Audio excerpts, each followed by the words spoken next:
Well, welcome everyone to the Atheist and Christian Book Club. We are a monthly get-together of both believers and skeptics, respectfully discussing important books from both perspectives. We alternate, so we do an atheist book one month and then a Christian book the next month. We do try to keep the conversation civil and to be friends. We've got a lot of new people coming in since we've switched over to Zoom during this pandemic. And so we want to make some new friends and be friendly. So please keep all your comments and questions into the respectful category. And we got a great guest with us. I want to introduce you. My name is James Walker, and I'm president of Watchman Fellowship, an evangelical Christian apologetics ministry focusing primarily on interfaith evangelism. So we reach out to people of other faiths, religions, Muslims, Jehovah's Witnesses, Mormons, but we also very interested in the topic of atheism, agnosticism, and so the book club is a way that we work together to be able to have hopefully interesting conversations, discussions. And so I'm one of the co-founders of the Atheist and Christian Book Club. I'm the Christian half of the equation. And our other co-founder is Bill Cluck. Bill Cluck is a former Christian, now atheist. We came up with this idea through a friendship that developed about 4 years ago. We've been doing the book club for, I think, 3+ years now. And so I'm going to turn it over now to Bill Cluck, our other co-founder. Bill Cluck is with the Atheist and Christian Book Club. Bill, you want to introduce our special guest this evening? Frank Turek got his PhD from Southern Evangelical Seminary in Charlotte, North Carolina. He has a website called crossexamine.org, which I looked on today. They had some really interesting articles on the birth of Jesus, is the census real and whatever. So check it out, some interesting stuff. He also speaks at colleges, campuses throughout the nation. And the really cool thing about Dr. Turek is most Christians' questions are an anathema to him. Frank Turek embraces questions, and I really admire that. So also he's written the book Stealing from God, which we covered a few months ago at the book club, several months ago, and just fantastic book, really a joy to read. And he had some very good points, I've got to admit. So just a great guy and is not afraid of controversy. He's debated some of the top atheists, Michael Shermer, the late great Christopher Hitchens of all people. So fantastic guy. We loved him at the book club. And here, back to you, James, another great Christian who embraces questions instead of running through them. Well, thanks, Bill. And so one of the things I hope we find out later this evening from Frank, was he ever Hitchslapped? I was kind of wondering if that ever happened to him. So that may be a question we come back to later. But I have a couple of housekeeping things I'd like to do first to kind of talk about what we have coming up. Real excited about some things that we're working on and doing. Let's see if we can go over here. We have over a year, probably close to 2 years worth of past book clubs on our website at atheistchristianbookclub.com. You can go watch those, including we had Gary Habermas 2 months ago talking with us about near-death experiences. Very interesting conversation. And then last month for November, we had the book Confessions of a Former Fox News Christian. Seth Andrews of The Thinking Atheist was with us. We had that. That's if you want to go back and watch those. I think you'll enjoy that. But I'm real excited about what we have coming up. So in our January Atheist and Christian Book Club, we're going to have joining us again. We're going to have John Loftus. We had John with us back last year. Actually, he was with us twice, once by video and once in person. And John talked about his book, The Christian Delusion, last year. Well, he's going to be talking about his latest book now, The Case Against Miracles. So that's going to be our January book. We're going to be January 7th, again, 7 p.m. It's going to be another Zoom meeting if you want to join us for that and talk with John about The Case Against Miracles. And then the following month, we want to kind of do the opposite. We want to talk about The Case for Miracles by Lee Strobel. We're working on some of the details of that right now. I don't know that we're going to be able to get Lee. Actually, he's putting together a documentary on the book right now, and it's got several deadlines he's working on. We may not be able to get Lee, but I think we're going to be able to get somebody that's in the book to come on and with us and talk about the other side of that story. And in fact, John Loftus, his book is primarily, as the title implies, aimed at this book. Although I think he does rely heavily also on some of the previous atheists as well. But anyway, I think this is going to be a very interesting next couple of months. And then we've got one more for you, probably March 4th at 7 o'clock Central Time. We're going to have both an atheist and a Christian joining us for our discussion.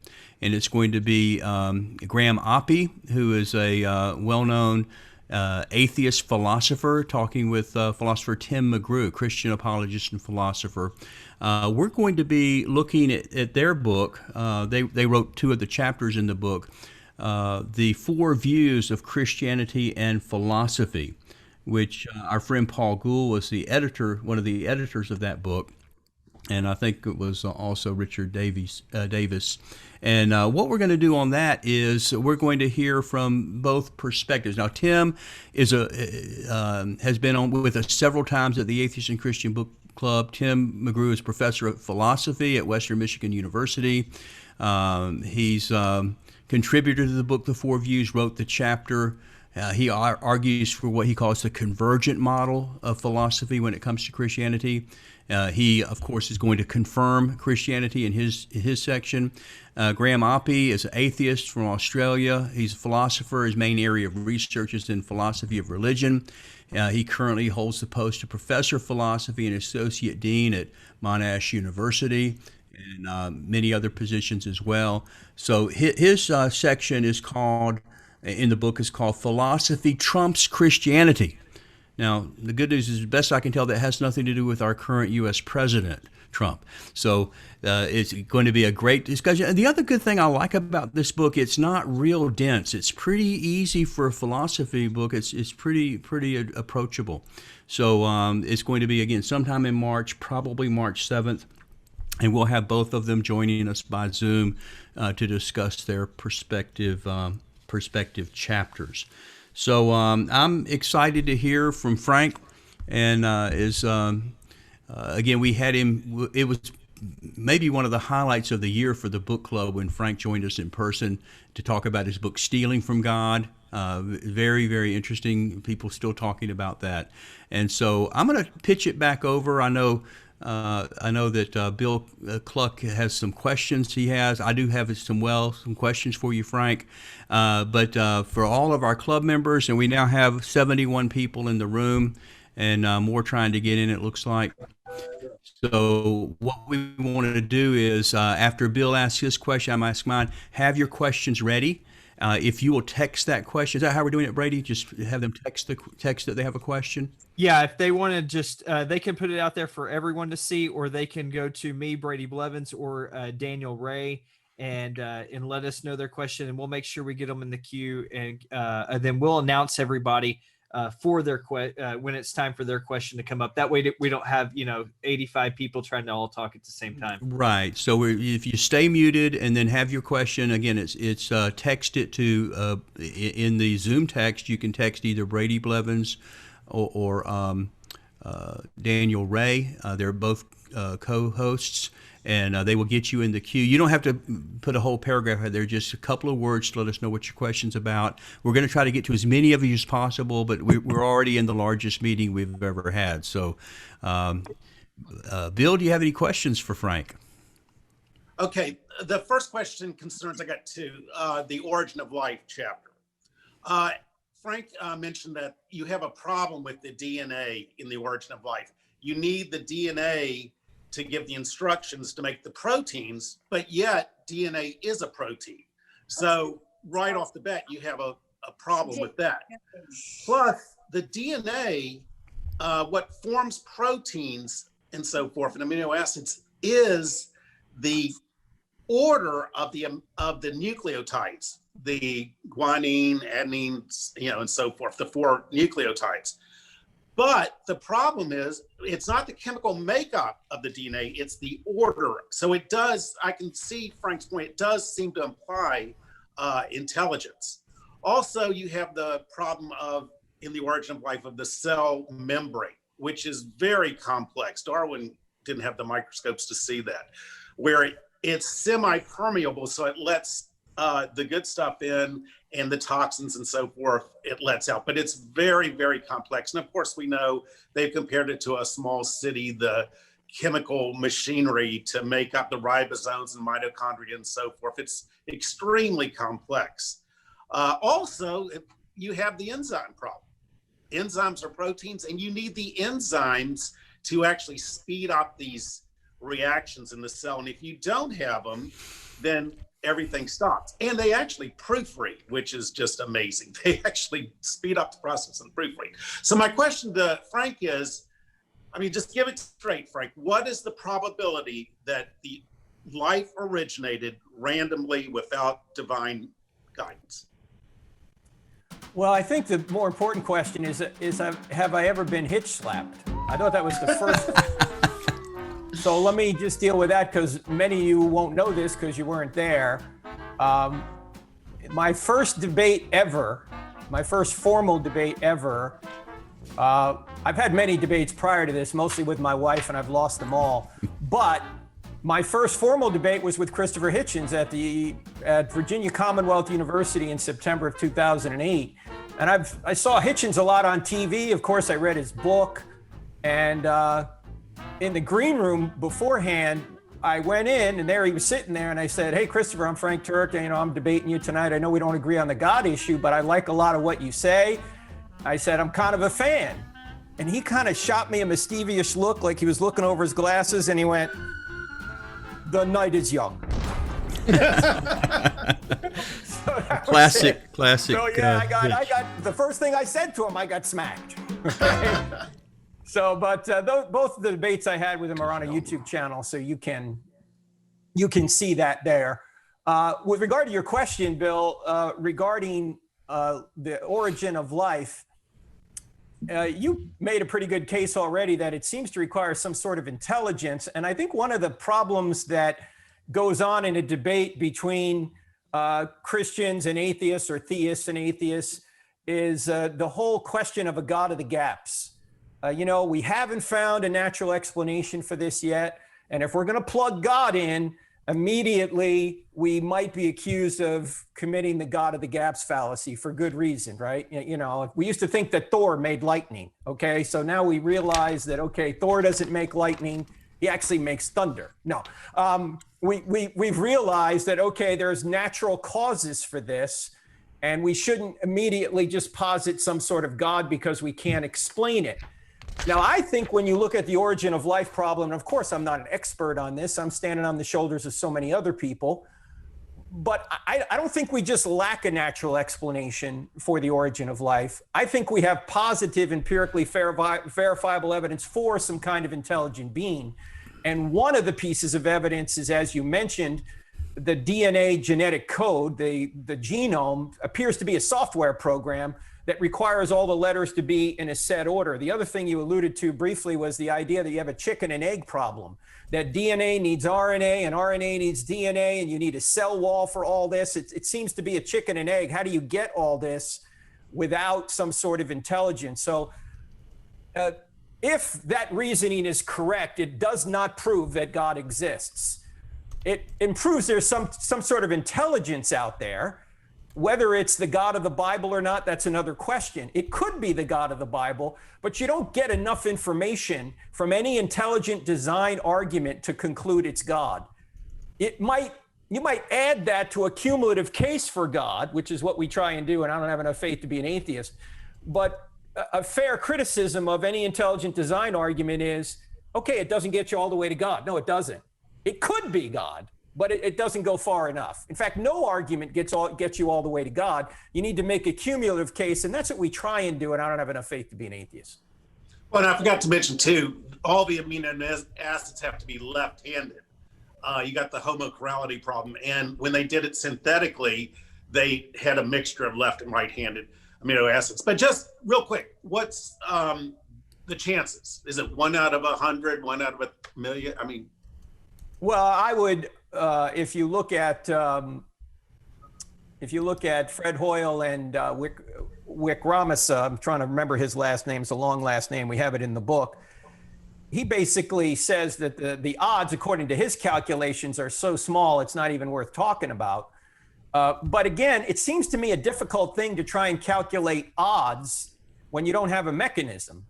How do you calculate odds when there's no mechanism by which you can say these things came together? I mean, if you want to say the mechanism are the 4 natural forces of nature, gravity, strong and weak, nuclear forces, and electromagnetism, I don't even know how you'd put odds on that, but somehow they do, and they say it's, of course, extremely small. Now, Doug Axe, who has written a book since we wrote I Don't Have Enough Faith to Be an Atheist, says just to get 1 protein fold, there aren't even enough atoms in the universe, or our galaxy anyway, to demonstrate the remoteness of this possibility. He says there's not enough time, there's not even enough atoms in the galaxy. If you were to spend, I can't remember his exact numbers, but if you were going to assume so many reactions per second in the 4 billion years of the Earth, you would never get even a protein fold, much less life. Okay. So he's trying to put numbers to that. So there is a chance. All right, thanks. That's great. That's right. Thanks, Jim Carrey. My next question concerns, I read your chapter on the resurrection of Jesus, which is our focus chapter. Yes. And you gave evidences, and there are some evidences. Dale Allison, in his new book, Resurrecting Jesus, has said that he might have been buried by Joseph of Arimathea. And I think he believes in the empty tomb, which is remarkable because that does fulfill the Isaiah prophecy that he would be buried in a rich man, and he couldn't, facilitate that. That was beyond his control. But we do have problems with the resurrection narratives. Luke has, I think, 2 people at the tomb. Mark has 1 shadowy figure. John has 1 Mary coming to the tomb. Some of the other gospels have a slew of Marys. You have 1 gospel. This is huge. Mark has the tomb open before the women seek it, and Matthew has it opened in front of the discoverers of the tomb. The big problem, though, is in Mark, our most unvarnished gospel, you have no post-mortem appearances. The women go out and say nothing to anybody. Go forward 15 years, and you have all these appearances of Jesus. You have in Matthew, him appearing to the disciples in Galilee, and we have a contradiction in Luke. You have him appearing in Jerusalem. And of course, the scholars realize, I think Dale Allison said this in his book, Resurrecting Jesus, that these Jerusalem appearances, like the road to Emmaus, that these are fiction. They're just made up stories by the gospel writers. Obviously, John with his fish fry at the Sea of Tiberias, Nathaniel wasn't a fisherman. These are legendary, writings years after the event. So, and with Matthew, you have, of course, the earthquake, the Roman guard. None of this is in Mark. So, wouldn't you, and not to mention the dead saints, which is crazy going it. So with all these problems, what percentage would you give? Because Tim McGrew has said it's above 99%, which I just think is insane. Swinburne, whatever, Rich Swinburne out of England says it's 99%. I just think they're ignoring all the evidences like Dale Allison puts forth, like Paul, for instance, does not seem to know about the empty tomb, does not seem to know about the miracles, does not seem to know about the teachings of Jesus. He just seems to be unaware of all these things. So with all these problems with the New Testament, what is the probability? What would you give as a probability that the resurrection is true? Well, let me ask you this question this way. Eyewitnesses of the Titanic disagreed on how the Titanic sank. Some said it went down whole, others said it broke in two and went down. So what should we conclude from that, do you think, Bill? Oh yeah, when that you have differing views, but these are not tangent. Well, that's at the heart of the matter too, the Titanic, and there are evidences it was birthed in Jerusalem, where it could have been easily falsified. You have the skeptics, I think you alluded to in the book, James and Paul, that became believers.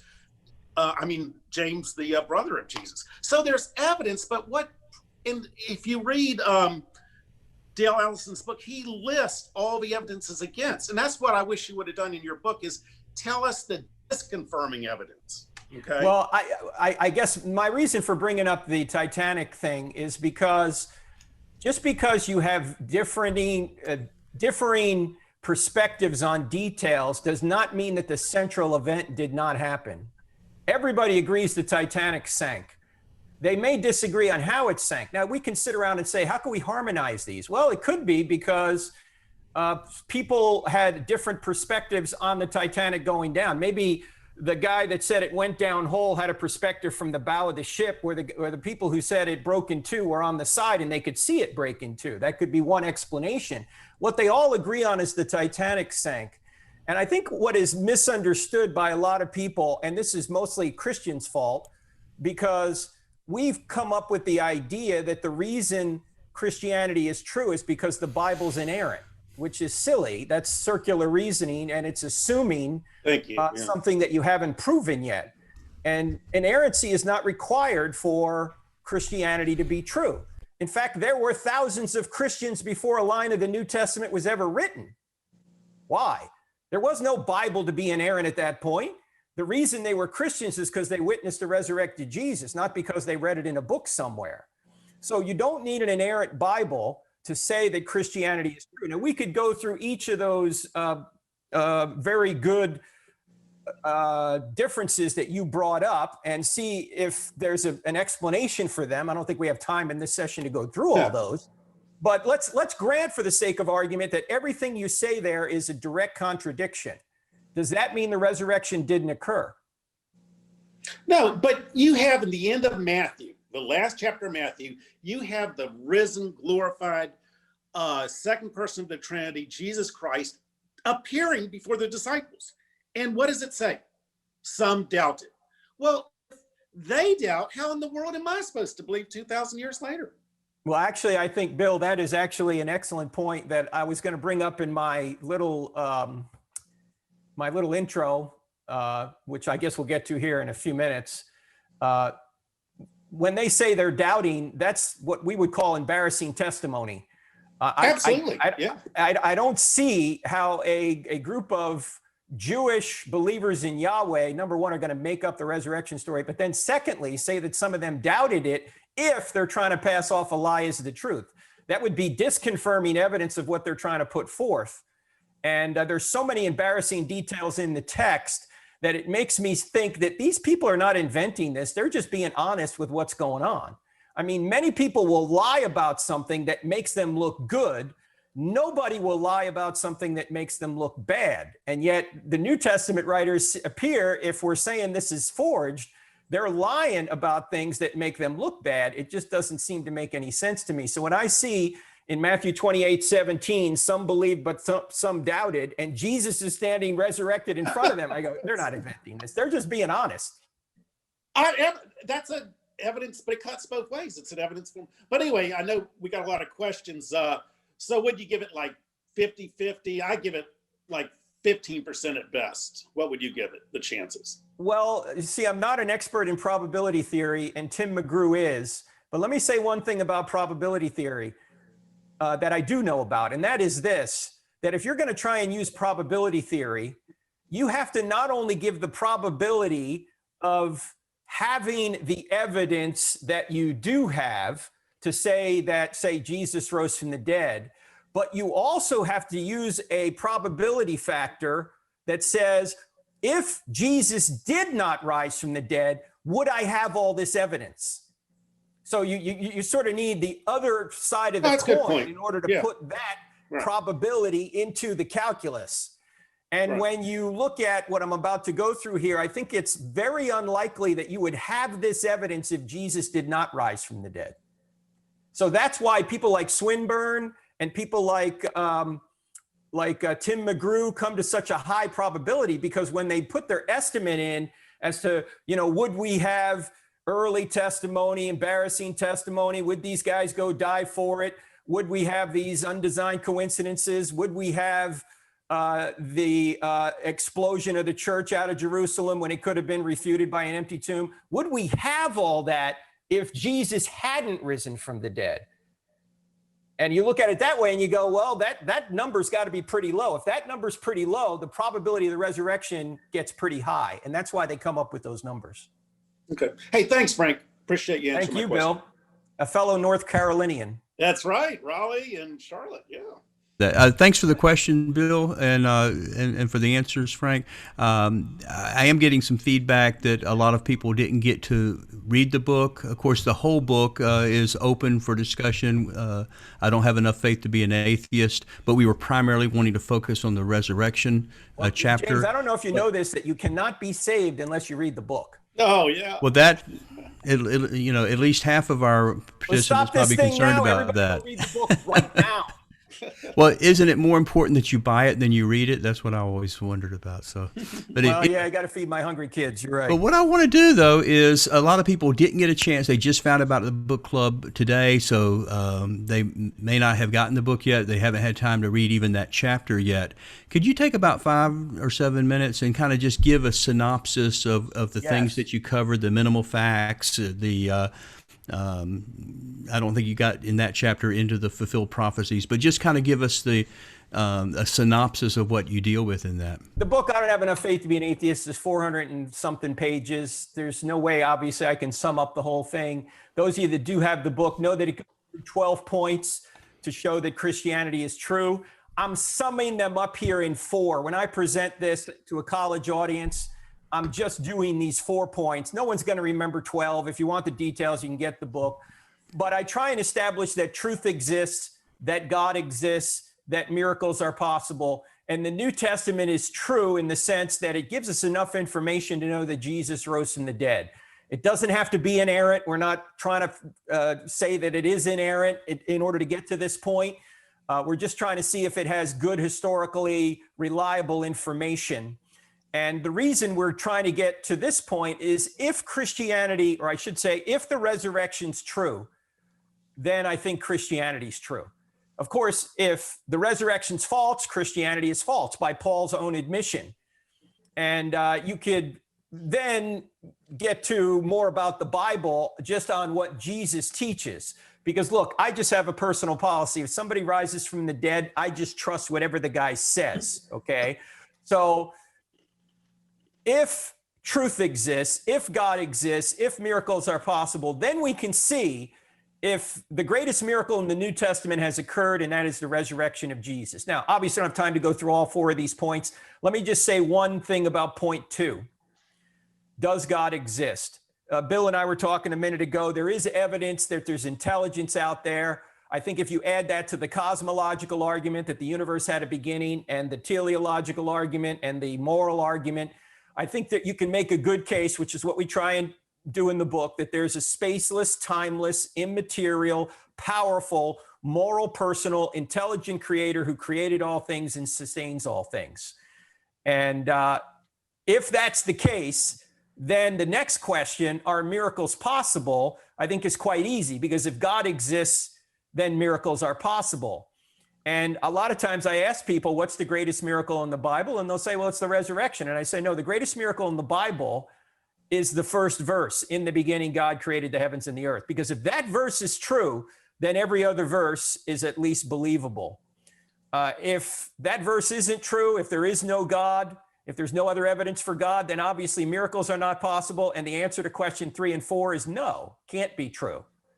But if the first verse is true, then every other miracle is at least possible. And we even have atheists admitting, like Stephen Hawking famously said, that almost everyone now believes that the universe and time itself had a beginning at the Big Bang. Well, if that's really true, if space, time, and matter had a beginning at the Big Bang, that whatever created space, time, and matter must be spaceless, timeless, immaterial, powerful to create the universe out of nothing, personal in order to choose to create, and also intelligent to have a mind to choose to create.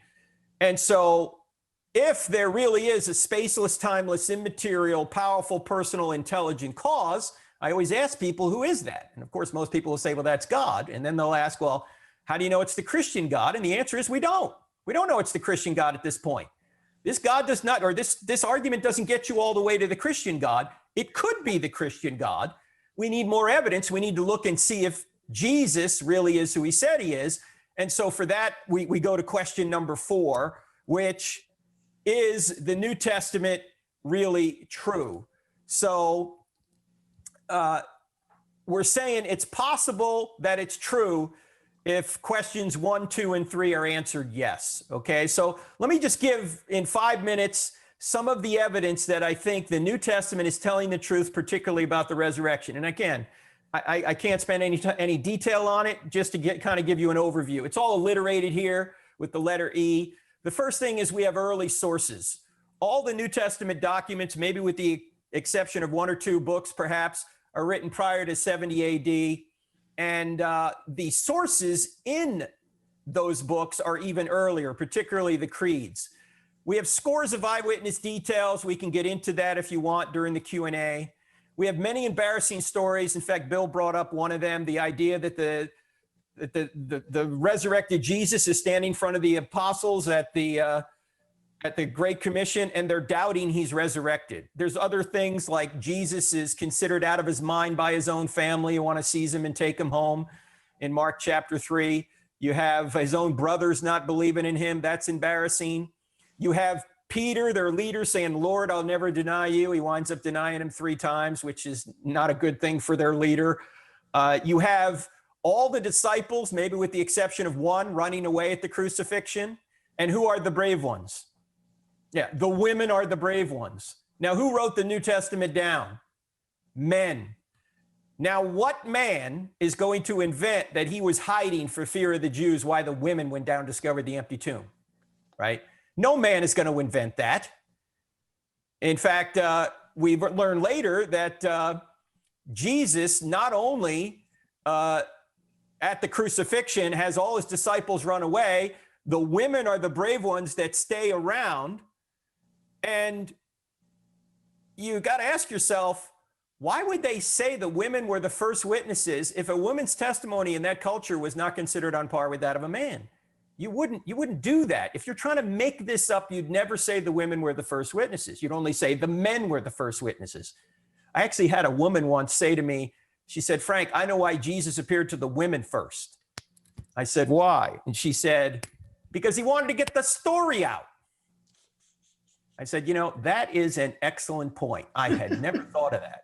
Anyway, much more on embarrassing testimony or embarrassing stories. Also, you have excruciating deaths. Now, I think a lot of times Christians overstate the case here. We do not have evidence for every one of the 11 remaining disciples that they all died martyrs' deaths. We have good evidence for 4 or 5 of them from the first century, particularly people like Paul, Peter, James, the half-brother of Jesus, James, the brother of John, or the son of Zebedee, and maybe one other in the first century. But we don't have that kind of evidence for all of the disciples. But 4 or 5 of them is pretty good. And we don't have any evidence from anywhere in the ancient world where any of them ever recanted. Also, we have something called embedded confirmation. That's what I call it, but you probably know it by undesigned coincidences. And by the way, Tim McGrew and his wife Lydia are experts in this. Lydia wrote a book on this. This is kind of hard to describe in a short period of time, but this is probably the best evidence you've never heard of that the New Testament writers are independently witnessing the same historical events. And if you just take a few minutes and Google undesigned coincidences, you can read about these for free on the internet. Undesigned coincidences, check those out. I call it embedded confirmation. There's also expected predictions that deals with Old Testament prophecy. If I only had one Old Testament prophecy to make my case on, it would be Isaiah chapter 53, written 700 years in advance. Also, Daniel 9 is quite good. There's extra biblical writers, people like Josephus, Suetonius, Thallus, Phlegon, household names you've already heard of. If you take away their brief references to Jesus and the apostles, you get a storyline congruent with the New Testament. They're not saying they believe Jesus rose from the dead, but they are admitting that the disciples believed Jesus rose from the dead, and they were willing to die for that belief. Now, I hasten to add that none of these people were eyewitnesses of the disciples. Some of them lived coexistently with the disciples, like Josephus did, but they were not eyewitnesses of Jesus. Josephus was born in 37 AD, and of course, Jesus probably crucified in 30 or 33. But they're all saying the same basic thing the New Testament says about the storyline of Jesus. And then number 8 is the explosive growth of the church in Jerusalem. It's really hard to explain how you could have, coming out of Judaism in Jerusalem, a new faith system that ultimately takes over the Roman world, a faith system that had enemies like the temple Jews and the Romans, who could have immediately squashed it by going to the right tomb and taking out the body. And they couldn't do that because Jesus's tomb apparently was empty. It would have been easy to do that. It would be easy to falsify Christianity by simply going to the empty tomb and saying, and parading Jesus's body around the tomb, around the city, I should say, and they couldn't do that, apparently. So it's hard to explain the explosive growth of the church with a tomb that was known, especially given the fact that the Romans and the Jews wanted to squash it and they couldn't. Now, let me just, in the last couple of minutes, just point out that we've got just a couple of options here with regard to the resurrection. There's only 2 possibilities. Here they are. Either it happened or it didn't happen. Does anyone see any other possibilities? No, there's no other possibilities. Either the resurrection happened or it didn't. If it happened, obviously Jesus is Lord. If it didn't happen, then we have probably 2 possibilities. The disciples lied about it, or they were mistaken. Now, remember that all the writers of the New Testament, with the exception of Luke, were Bible-believing Old Testament Jews who believed Yahweh was the true God, and they were part of God's chosen people. They did not believe that a man could be God. They thought that would be blasphemy. They did not believe there would be a resurrection in the middle of time. They thought there would be a resurrection at the end of time, according to Daniel chapter 12. But the idea that they would come along and invent a story about a man claiming to be God who resurrected in the middle of time doesn't fit with any of their theological paradigms. And if they did that, they had no motive to lie about it because they got beaten, tortured, and killed after being excommunicated from the synagogue. And they had a big motive to deny the resurrection because by saying it was true, they got excommunicated, beaten, tortured, and killed. You don't invent religions that get yourself killed unless you're going to get either sex, money, or power for them. And the apostles didn't get sex, money, or power for saying that Jesus had risen from the dead. They got the opposite of that. Now, Paul had power as a Pharisee, yet when he became a Christian, he lost power and became persecuted. So there's no motive to invent this story. Now, maybe they were mistaken. The problem is, as I just mentioned, they had no expectation of a resurrection. And if they were mistaken, they easily could have been corrected by the enemies of Christianity, just showing Jesus's corpse, just taking the empty tomb, going to the tomb and showing it wasn't empty and saying, look, he actually is dead. So stop all this nonsense talk about the resurrection. Now, the last thing I want to say is this, because I think this is too often not said before we get to your questions and comments. I want to ask a question. Which came first, the resurrection or the reports of the resurrection? Now, I think this is pretty easy. Just if I was to ask the question, which came first, the sinking of the Titanic or the reports of the sinking of the Titanic? Well, it's quite obvious. The sinking of the Titanic came first. So the resurrection came before the reports of the resurrection. And what I want to say is, I know this is going to sound heretical for you people who believe that the Bible's inerrant like I do, but it's not. Just stick with me. Christianity is not true because a series of documents we put under one binding we call the Bible says it's true. In fact, Christianity would be true if the Bible never existed. You say, well, how can that be? Because Christianity did not originate with a book. Christianity originated with an event, the resurrection. There were thousands of Christians before a line of the New Testament was ever written. Why? Because they didn't become Christians because they read about it in a book. They became Christians because they witnessed the resurrected Jesus.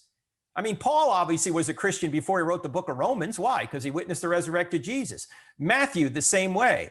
John, the same way. They witnessed the resurrected Jesus, and then they wrote those things down. So I think we could put it this way. The New Testament writers did not create the resurrection. The resurrection created the New Testament writers. You would not have New Testament documents written by Jews in the first century, people who didn't believe in a mid-period resurrection and didn't believe somebody could be God. They wouldn't have invented this unless they had good motive to do so. They had no motive to do so. They were just telling the truth. They had witnessed a resurrection, and that's why they wrote it down. And as I say, there's so much more evidence in the book for this, but that's kind of an overview. If I just have a few minutes with somebody to say, yeah, I don't think they made this up to get themselves beaten, tortured, and martyred. Instead, they wrote down what happened, despite the fact that it would cost them temporally, and it would actually cost many of them their lives. So there's a lot more details we can get into, but let me stop to share and we can go to your questions, comments, or criticisms. Hey, thanks a lot for that, Frank. I do have a question or two for you, but I'm going to put mine on hold because we've got a lot of people anxious and they've been waiting a while to get to you. I do have one more housekeeping thing, though, I would like to do to help us out. We have a little poll. Choose two simple questions. How do you self-identify? Atheist, agnostic, Christian, other? I'd rather not answer. And this will help us see who we're reaching and kind of give us a feel for that. And then the other one is, would you be willing to help with some of the club's advertising and Zoom expenses? Again, if you want to make a donation, I was going to say if you're a Christian and want to donate to that, but then Bill Cluck would be offended because he believes that the atheists can outgive the Christians any day. So we don't want to do that. So, but it's just a little poll that's going to do that. If you could just let me know where you guys are coming from, I'm going to launch that now. And then I'm going to ask, Brady, are you going to be the one that's going to kind of queue up the questions, and then we'll start taking questions. So here's the poll. All right. Again, our first question comes from one of our longtime atheist members, Chris. Chris, the floor is yours to ask your question. Sure. Well, first off, James, that sounds like a challenge. I don't know if that was you're going for there, but we'll see the numbers. So it'll be okay. But Frank, thank you for joining us again. I wanted to ask. I had a question about the morality chapter, actually. So this is the second book we've read by you. Both of them have chapters about morality in them. And in both cases, if I'm remembering Stealing from God correctly, there's a lot more time spent in decrying supposed shortcomings of non-theistic subjective morality than ever actually showing that objective transcendent morality is actually a thing. In this book, it seems like a lot comes down to everyone just knows it. It's written on your hearts. Those who deny it want to sin, stuff along those lines. But coming from the outside looking, that's not really, I don't really find that a satisfying answer. Like you can say that about pretty much anything. But I was hoping you kind of go into a little bit more detail. Like, is that literally all it is? There's a couple more points in the book, but they also kind of come down to what would happen if there wasn't objective morality, like we wouldn't have human rights, we wouldn't have a sense of justice, something like that. But that kind of goes back to decrying subjective morality. So I was curious, am I missing something here? Is it really just, we just know it is? No, I think you're right, Chris, that, and I don't have enough faith to be an atheist. We're taking more of the C.S. Lewis approach, that this is intuitive to everyone. But in Stealing from God, we're dealing more with the ontological foundation of morality. And so there is a difference in approach between the two books. I agree with you there. But one thing that I think that everybody intuitively understands is that torturing babies for fun isn't just a matter of opinion, right? We all know it's wrong. And if that's really the case, then that moral intuition can't just be given to us or can't be true if there's no transcendent standard beyond us. Otherwise, it's just my opinion or your opinion against a baby torturer's opinion. And so one of the things that I think is so self-evident is that there are objective moral values. The only question is, how do we explain that effect that we have? How do we explain that effect? What is the cause? Because that's what we're doing when we're trying to figure out certain attributes about the world. We have an effect, we're trying to reason back to the cause. And it seems to me there's no way to justify that torturing babies for fun is really wrong unless there's an objective standard of rightness to which we're obligated. And so it seems to me that that's self-evident. I don't know how you come up with an objective morality by atheistic materialistic terms. Maybe you have a way of doing it, but I can't see how that can be done.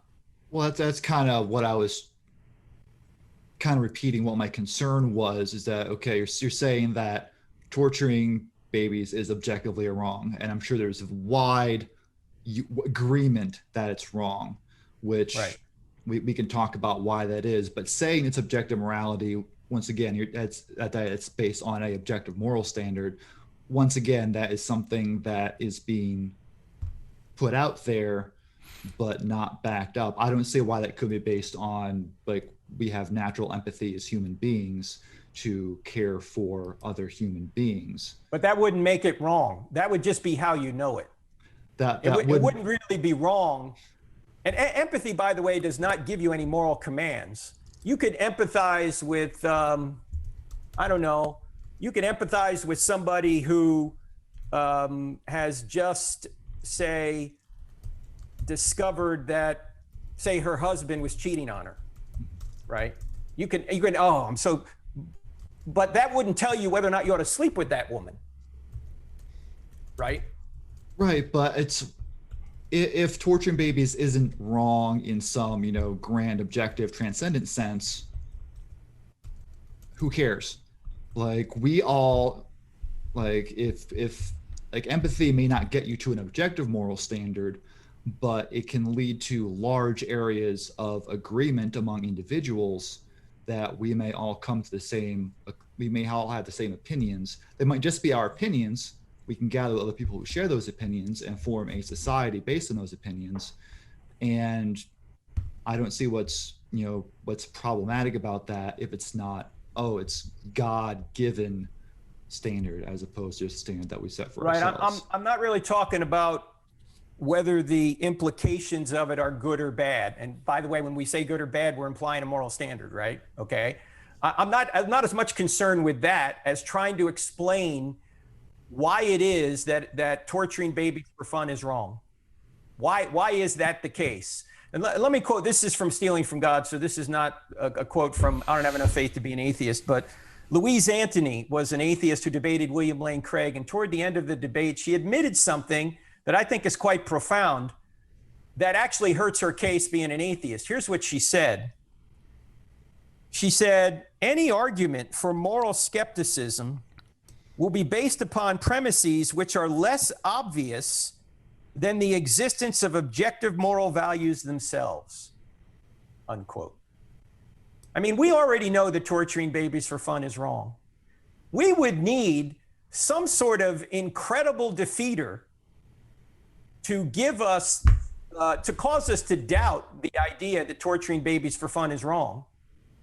And no such defeater exists. So why would we believe that torturing babies for fun isn't wrong in the absence of a defeater that says it's not wrong?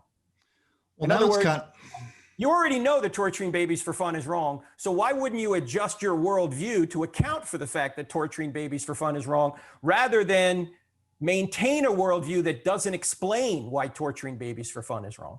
Right, but now you're just saying, okay, kill or torturing babies is objectively wrong. Yeah. Prove me wrong am. about that. I am. That's I'm not the saying same. murder's wrong too. That's right. That's Yeah. not the same as making a case for the actual objective wrongness of it. Well, you could make a case that, okay, there is a God, and go down that road and say that God is the standard of goodness, and we ought to do the good and shun the evil, and therefore we're morally obligated to follow God's nature. But you already know that torturing babies for fun is wrong from an epistemological perspective. So why doubt that knowledge? Why not just go and say, okay, I know that's true. Why is it true? It's true because there is this essence out there known as goodness, God's nature, to which we're obligated to order our lives. That's all I'm saying. In other words, God, a theistic God, and again, this doesn't necessarily prove the Christian God, but a theistic God better explains our sense that morality is objective than any other explanation. So why would I abandon that? For what reason? That's my question. Does that make sense? I feel like I'm going to keep going back to my saying the same things over again, but That's okay. I know we have other questions here, so I'll just. No, I appreciate the there. question. I appreciate you actually, answering. Chris, morality is the question that comes up more than any other question. On a college campus, 70% of the questions are moral. They are, because we believe in morality so much, and we believe in it so much, we criticize the Bible over it, right?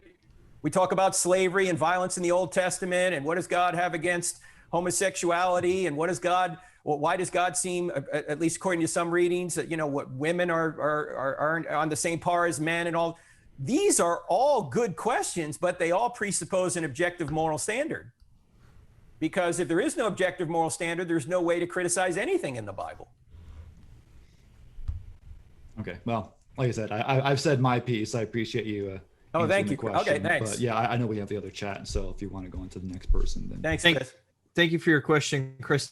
Good question. All right, we're going to bump this guy up because he is our author for next month's book, John Loftus. John, you can unmute yourself, and I know you had put a question. Yeah, can I be heard now? Yes, Yeah, sir. hey, John, I can hear you. I can't see you, but I can hear you. I don't know why. I'm not so good at this, but hi, Frank. How are you? I'm fine, sir. How you doing? I'm doing great. I've read part of your books. I studied under William Lane Craig, who studied under your co-author. Sorry to hear he passed away. I'm presently in conversation with his son David. He texted me on Facebook, and we've gone back and forth. He thinks he's going to evangelize me. I think. I'm not sure, but he's a great guy, and you know him, I'm sure. Yeah, I know David. Yeah, he's here in Charlotte. Yeah. Well, I was just observing your chain of your arguments. They're sequential. Build on top of one another, and you know a lot. I have to congratulate you on all you know. I'm being a little bit sarcastic. I hope you don't mind. It's fine. I'm from New Jersey. What's the end result, that conclusion you come to after going through the steps, the arguments? Isn't it diminished with each step? If you were to put a probability on the first step, put a probability on the second, third, fourth. I mean, it would seem like to me the end step, the conclusion, Jesus is God, and and that, and I need to be saved by his atoning death on the cross. Wouldn't you think that by the time you get to the end result, the probabilities, you can't have 100% probability on each step, but if you say, well, I'm 90% probable on the first, 90% probable on the second, 90% probable on the third, and you do the math, you don't have much left when you get to the final result. That's my question: is how sure are you of the final result? Yeah, good question, John. Now, again, I'm not an expert in probability theory, but I've talked to people who are, okay? And correct me if I'm wrong, but maybe you know this better than I do. But if you have steps that are independent and let's say you put them at, just say 50% or 71% or just north of 50, and you multiply them all out, you come up with a very high probability that your conclusion is true, much higher than the individual probability. So let's say they're all 70%, and you multiply all the probabilities out, you wind up with 90 something percent that your conclusion's true. So again, I'm not the expert in this. I don't use probability theory to try and prove my point. I'm just trying to use what I think is common sense. Would they do this if they were making it up, that kind of thing. So if you have some other insight on that, I'm totally open to it, but I don't really use any probability theory in any of my books or any of my reasoning. Someone like Tim McGrew does. In fact, Tim McGrew is so good at probability theory that he teaches it to William Lane Craig. Okay, so. No doubt. The one step that concerns me, I think that you should look into that. I think that there are steps that require previous steps. That's why you put them in the order that you do. So just look into that, see what you come up with. Ask Tim about it if you want. I've written a few books, and I look at each one of those steps and I find problems, some serious problems with some of them. Hey, John, can I say one other thing about that? Yeah, go ahead. Because I forgot one other thing. When you get older, you start to lose your train of I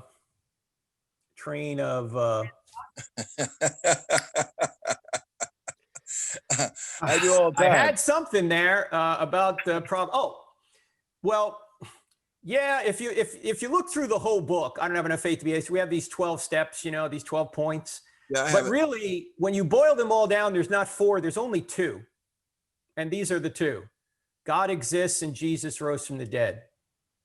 Because obviously you can't have a resurrection unless God exists. And Christianity can't be true if God doesn't exist. So obviously you need to establish that God exists. And then you can see if Jesus rose from the dead. And so at the end of the day, it's what we call a 2-step apologetic. Can you show that God exists? And if you can, then it's possible that God rose Jesus from the dead. Those are the 2 main steps. The other thing I wanted to say about probability theory is the fact that probability theory seems to be evidence of a theistic universe. You say, why is that? Why does math apply to the real world?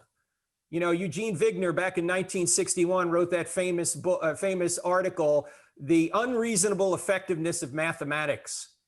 Why does mathematics describe the world so well? And why can our minds understand the real world out there using the language of math?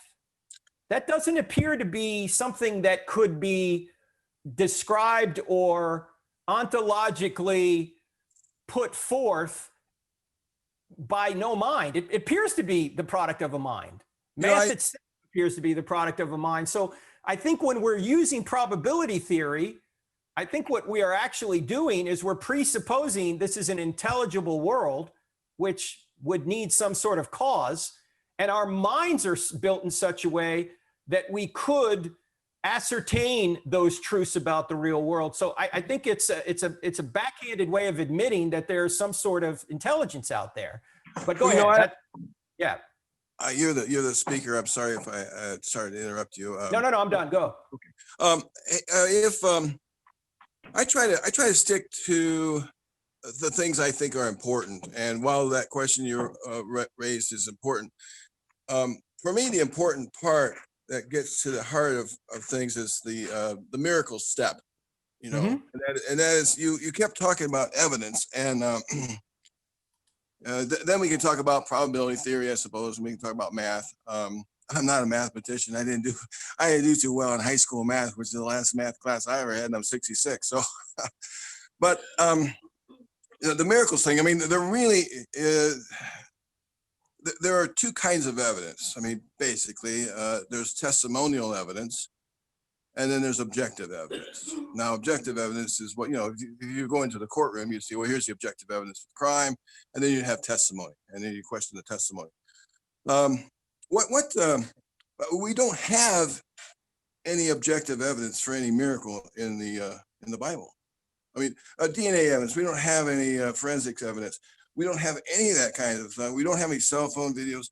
All we have, is testimony. And we don't actually have firsthand testimony. Even Michael Licona says so in his book on the resurrection. He says, there's a lot of things we wish we had, but we don't. And he goes through a list of those sorts of things. He says, we don't even have any, eyewitness authors. So what we have is secondhand testimony at best. And what it boils down to is the Gospel of Mark, which, I heard earlier that Robert, I think his name is, or Bill, he said that, it stops short in Mark of having a resurrection sequence. So, well, and then there's no resurrection sequence in Q. There's no resurrection sequence in Mark. And there's, so anyway, besides that, there's no objective evidence. All we have is secondhand testimony at best. And I want to have a question for you, and then I'll let you, have the floor. What would it take? There's two kinds of claims: an extraordinary claim, and then there's an extraordinary claim of the extraordinary character, and that would be a miracle. And I'm going to give you the difference. An extraordinary claim would be that I sank 18 holes in one on a standard golf course, and I come up to you and I tell you about that, and you wouldn't believe me unless there was some kind of objective evidence for it. And then if I were to say, well, I sank 18 holes in one on a natural golf course, but between each hole, I took up wings and I flew to my next hole. Well, that would be a miracle claim. Now, you wouldn't believe me on the first claim. Why would you believe me on the second claim without objective evidence? And I'll let you have the floor. Yeah, thanks, John. I think let me make sure that the terminology is right. When you say objective, you really mean empirical, right? Am I understanding that right? Well, the five senses plus any augmentation by microscopes or telescopes. Right. Or other well, kinds of I would argue that we do have empirical evidence for the greatest miracle in the Bible, and that is the creation of the universe. I would argue the Big Bang cosmology, which we can witness right now empirically. We can see the redshift in the light. We can see the expanding universe. We can measure Einstein's theory of general relativity. We can measure the radiation afterglow from the initial Big Bang explosion and the great galaxy seeds. We can look at the second law of thermodynamics and know that everything's running down. I think we do have empirical evidence for a beginning. And that's why even atheists are admitting that. Atheist cosmologists, not just Hawking, but Alexander Vilenkin and many others. So I think there is empirical evidence for a beginning. And that is the greatest miracle, because if indeed the first verse is true, then a resurrection is easy. Now, the second claim regarding eyewitness testimony, I don't know if Mike would agree with what you just said, Mike Licona from his book, The Resurrection of Jesus, because in fact, Gary Habermas and I in the past couple of days have been going back and forth over atheists admitting eyewitness testimony in the New Testament documents, particularly in the creeds, like 1 Corinthians 15, verses 3-8, the earliest creed that we have that deals with the evidence for the resurrection. So I'm not quite sure Mike would necessarily agree with your assessment there. I personally think there's eyewitness testimony in there, as I put out in chapter 10 of I Don't Have Enough Faith to Be an Atheist. I mean, there's 59 historically probable or historically accurate eyewitness claims in the Gospel of John. There's 84 in the second half of the book of Acts. I think there is eyewitness testimony in there. And it really, also, if you look at undesigned coincidences, which I just mentioned earlier, it's really difficult to explain how these writers came to the conclusions they did and wrote down what they did unless they were witnessing the same historical event, given those undesigned coincidences. I'll just give you a brief example of this. Just one off the top of my head. In one place, Jesus is on trial with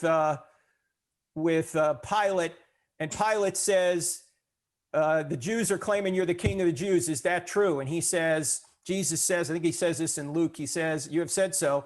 And Pilate immediately says, I find no fault in this man. And you're going, wait a minute, he just admitted the charge. How could you find no fault in him? It seems counterintuitive. It seems like he came to the wrong conclusion. You go and read the same account from John, and John adds a little bit more detail, because Pilate says, are you the king of the Jews? And Jesus says, I am, but my kingdom is not of this world. And now you understand why Pilate says, I find no fault in this man. This guy's kind of a loony, in other words. He is a king, but it's a king and not of this world. So he's no threat to Rome. He's no threat to the Jews. There's no problem here. I find no fault in this man. In other words, they have testimony from this event, but they are not describing it in the same way, because two writers describing the same event rarely describe it in the same way.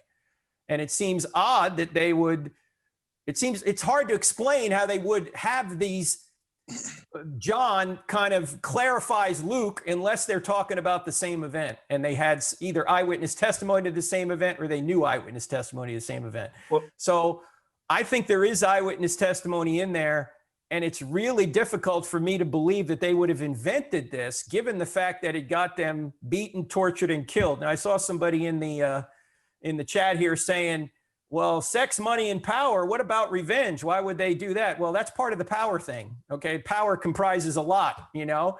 I want to have power over somebody else, so I'm going to get revenge. This is what J. Warner Wallace talks about, the cold case homicide detective. He says, whenever I find a murdered body, I know there's only 3 reasons why that guy's dead. There's not 1,000 reasons. There's just 3, one of 3, or a combination of the 3. There was either a sex issue, a money issue, or a power issue. And if you think about that, that's the reason any of us do wrong things. We're trying to get those good things, sex, money, or power, but we take shortcuts to get them. So you always have to look at the motivators. Last thing I want to say to your scenario there, John, you talked about flying from one hole to the other. Yeah, I'd go, well, yeah, that is pretty odd. The kind of miracles, though, that Jesus does are in 4 categories because he's demonstrating he's the Messiah. First of all, he's sinless. That's one of our problems. Second of all, he heals the sick. That's another one of our problems. Thirdly, he has power over nature. That's another one of our problems. Natural disasters can hurt us. And finally, he has power over death. So sin, sickness, nature, and death are the 4 problems we have here on earth. Jesus isn't doing card tricks. He's not flying from one golf hole to another golf hole. Jesus is demonstrating that he is the Messiah. He's the one that can correct how this universe has gone bad. And of course, many of his miracles are predicted. They're in a theistic context. They're not random. They're in those 4 categories for a reason. Thanks for the question, John. That was good. But this is also a little preview. If you guys come back in January, John's going to be our author. We're going to talk about his book, The Case Against Miracles. It dovetails into what we're talking about now because the resurrection, of course, is a miracle. So you'll get to hear more from John, and he'll be able to build his case a little bit better. Hopefully, you'll have a chance to read the book. Hey, James. Yeah. Can I just bring on one of my colleagues because he has a point he wants to make on Mark? His name is Ryan Cruz. Just it'll be tangential to what we're talking about. He's on our board at Cross-Examine. So Ryan's a student at Dallas Theological Seminary. He's an apologist himself, but he wanted to make a point about Mark. So Ryan, that would be good. Let's do that real quickly. Yeah, absolutely. Thanks, guys, for bringing me on. Appreciate it. One thing that I've heard a couple of times, and so I just wanted to comment on it. I think both John and Bill brought up the mysterious ending of the Gospel of Mark, how Mark seems to end with no resurrection appearance. And something that I want to basically invite you guys to consider is the fact that even in Mark's account, there's an empty tomb at the end. And the problem is we still have to explain why is that tomb empty. And so if you think about what are our different competing hypotheses for how this tomb ends up empty, well, either the disciples stole the body, that's one option. The Jews stole the body, which doesn't really make sense, but is another option, I guess. Or Jesus rose from the dead, or any of these other things that you can come up with here. Now, given the fact that we have good reason to believe that there was a guard posted on the tomb. The Romans don't want Jesus to come back to life. They don't want him to disappear because they have a vested interest in being the sole holders of power in Judea. Nobody's a king unless Rome appoints you as a king. Frank was just making this point about Pilate letting Jesus go. So they don't want a resurrection. The Jews, the high priests, they don't want a resurrection. They believe that this new sect of people that would come to be known as the way later as Christians are heretical. And they are standing in the way of the program of God, which is very, monotheistic, focused on Yahweh, this new Jesus thing. This isn't good, right? So they don't want that either. So nobody in Jerusalem wants Jesus's body to go missing. And yet it does. Even in Mark's account, where there isn't a mention of an explicit resurrection, it goes missing. And so we have this task of testing hypotheses, right? In the same way that you would in any other field of inquiry. We have to ask, of all the evidence that we have, and we're only talking about one here, and this is just the empty tomb in Mark's gospel, but we could talk about all of them and all the other accounts that mention the empty tomb.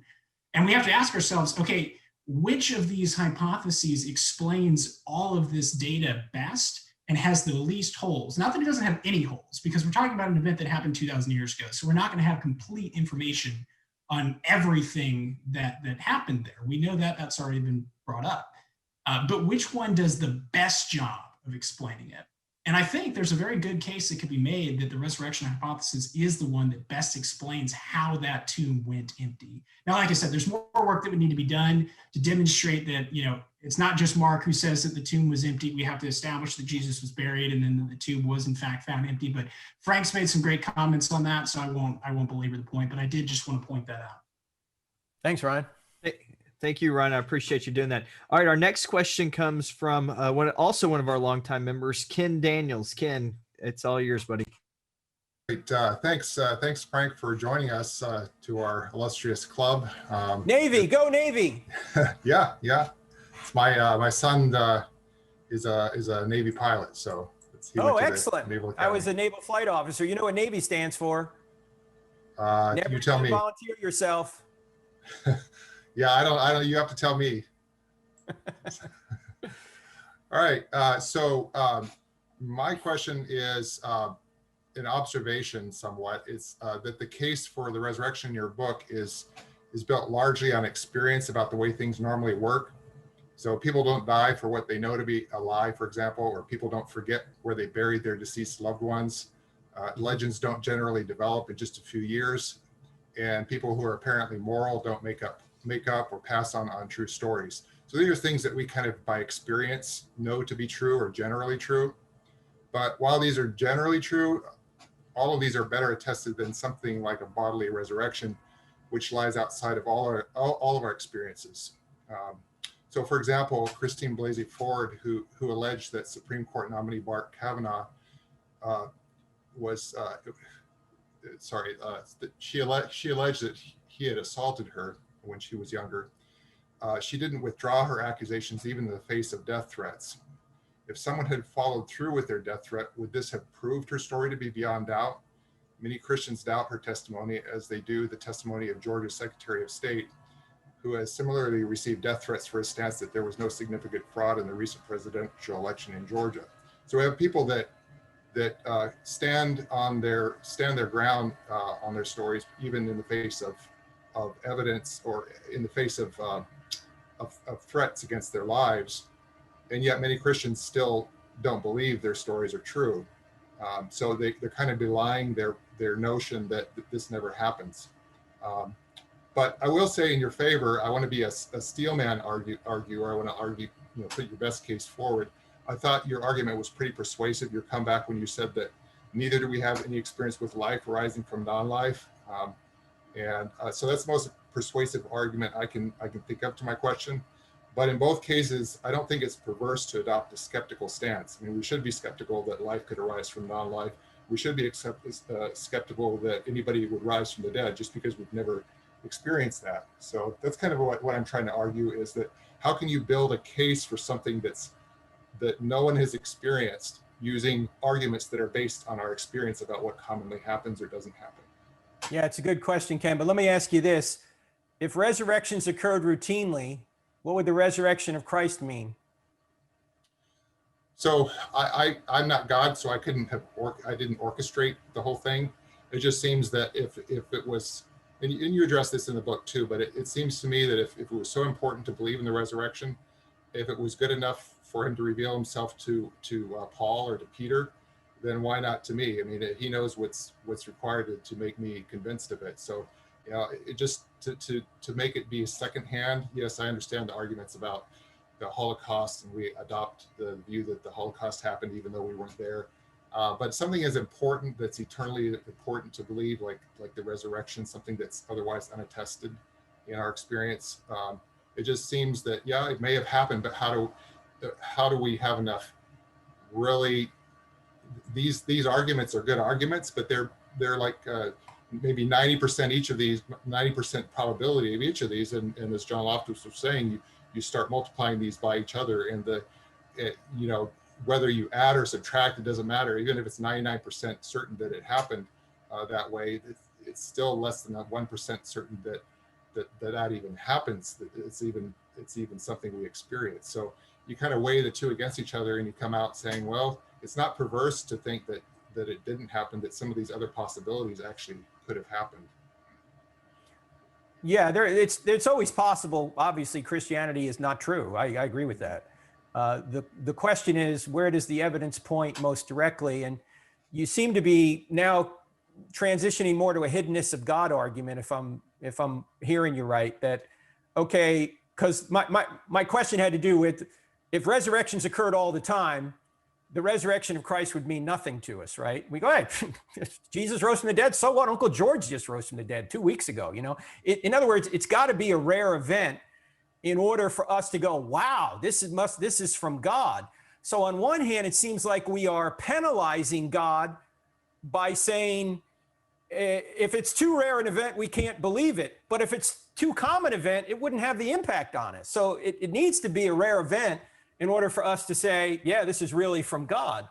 And so it just, I don't disagree that God can't win either way, right? Yeah, I don't disagree that it has to be. I mean, I don't disagree with the point you're making about its rarity. I think what I'm arguing is the accessibility of it to us. That's why I brought in Peter and Paul, who had direct access to it, to the event. Right. Especially in the case of Peter, more so maybe than Paul. You could maybe argue that it was a vision for Paul, but in their cases, they had direct access to it. So, you know, God was one who, if he made the world, he made history, he could have made everybody live all at the same time in the same, you know, and have direct access to the experience, or he could have revealed himself directly to me, like he did to Paul, for example. But that doesn't happen. So, yeah, it's an indirect answer to your question, but it's trying to get at what you're saying about the rarity of it. It can be accessible. It can still be rare, but what I'm arguing is it needs to be accessible if it's to be believable. Well, let me ask this though, Ken, about this. Let's suppose you needed a particular operation to save your life, right? Mm-hmm. You don't even know the doctor. You don't have any access to what he knows. You're just going purely on authority that he can save you, right? Right. Are you gonna at least say, okay, give me the operation, or are you gonna demand that he demonstrate to you that he can do everything he can do before he does it? He proves himself to you, or are you gonna take his authority and maybe other people who have had operations to say, hey, this guy's a good guy. Trust me, this guy can do the job for you. What are you going to do? Well, we're operating in the realm of experience and probabilities. We know there are good doctors, and if everybody's saying he's a good doctor, I'm going to trust them. In other words, you're using the eyewitness testimony of others for you to make a life and death decision. But I think that's a categorical mistake because operations happen successfully all the time, whereas resurrections don't happen successfully. It's a different category. Right. Well, if they did happen all the time, it wouldn't mean anything. Right. But I mean, the resurrection may well have happened. You may be completely right. Mm-hmm.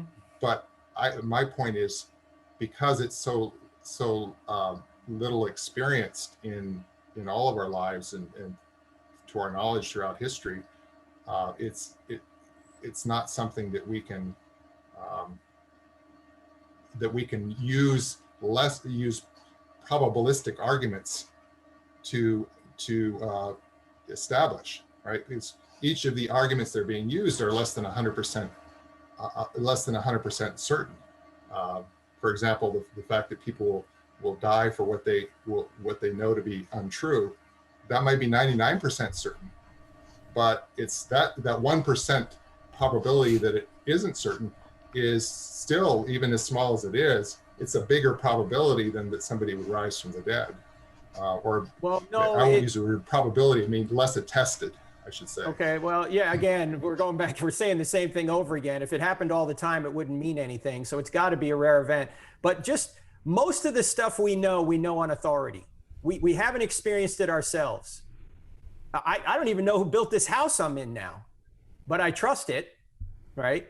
Most of what we know, just given our limitations, we know based on authority of other people. That's You're completely right. I agree with life that. Is. Yeah. You're completely right. Now, and I think, yeah. Now, there are instances where people have said that God has appeared to them. Certainly people today from Muslim countries are saying that they can't get the gospel, but they're seeking the gospel and Jesus has appeared to them. This is happening in many different countries, according to eyewitnesses. So if God wants to get somebody's attention, he can. My personal plea to you is, first of all, thank you for being in this session and continuing to come to them. Obviously, you want to know the truth. Just keep seeking. Just keep seeking. That's good. I don't know that good we'll question, ever agree, but I Ken. appreciate the dialogue. It's some good questions, and maybe if I could follow up a little bit, because I might be misunderstanding both Johnny and Ken a little bit on this. Mm-hmm. Are you saying that you have all these evidences, maybe 90%, 70%, but that they all are a chain, that each one depends on the previous one also being true, and if any one of those fail, the whole thing collapses like a house of cards? Or are you more arguing for a multi-strand cord, that if all these lines of evidence, only one of them needs to be true for Christianity to be true, but you have these other possible explanations as well? That's a really good point, James. And I think the answer is there's some of both. There are some arguments that are dependent on prior arguments, each of which in the chain are less than 100% probable. So in those cases, you'd have to multiply the probabilities, and each successive probability is diminished by the multiplication of the prior one. But yes, there are others that are parallel arguments that make a strand. So it's not a simplistic. I can't say one way or the other. There's different arguments, some of which are in parallel and some are in series. But that is a good point to make. And Ken, on the follow up on that, and again, I'm not into probability theory either, but wouldn't the math work the opposite if it was a strand argument or parallels? That having multiple possibilities, it expands the probability. Exactly right. You're exactly right. Each one augments and strengthens the argument of the others if they're in parallel. But if they're in series, they actually diminish each other as you go along the chain. And we would have to look at each argument and in separately to understand whether they're parallel or a series. But I don't think that's beyond the scope of what we're talking about today. So. All right, we're ready to move to the next one. We got Landon Tucker. Landon, if you want to go ahead and unmute yourself, and you. Well, thank you, Frank. Thanks so much for joining. James, thank you so much for having this all put together. Frank, you mentioned all the different things in your book of the argument from morality, cosmological. You have all these different arguments, and you get asked, especially on college campuses, all types of questions.